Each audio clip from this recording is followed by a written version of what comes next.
देवेंद्र फडणवीस सरकार यांनी तिसरी भाषा हिंदी सक्ती म्हणून जो निर्णय या महाराष्ट्राच्या शाळकरी विद्यार्थ्यांवर जो लादला होता, तिसरी भाषा सक्तीची हिंदी म्हणून, तो कालच दोघं ठाकरे बंधू एकत्र येणार आणि त्यांच्या नेतृत्वात तमाम मराठी माणूस एकत्र येणार याचा धसका घेऊन म्हणून यांनी हा निर्णय मागे घेतलेला आहे।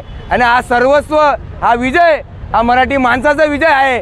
आणि येणाऱ्या काळामध्ये एक त्यांनी म्हण लावली होती, एक आहे तो सेफ आहे। आम्ही या ठिकाणी सांगू इच्छितो, ठाकरे एक आहे और विरोधक अनसेफ आहे, अशी घटना या महाराष्ट्रात घडेल आणि हा विजय मराठी माणसाचा विजय आहे।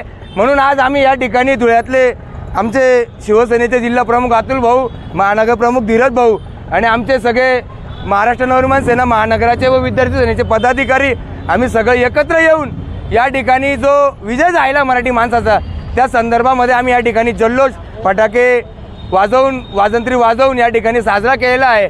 आणि येणाऱ्या काळात दोघं ठाकरे बंधू एकत्र आल्यावर याच्यापेक्षाही मोठा विजय साजरा करू या ठिकाणी सांगू।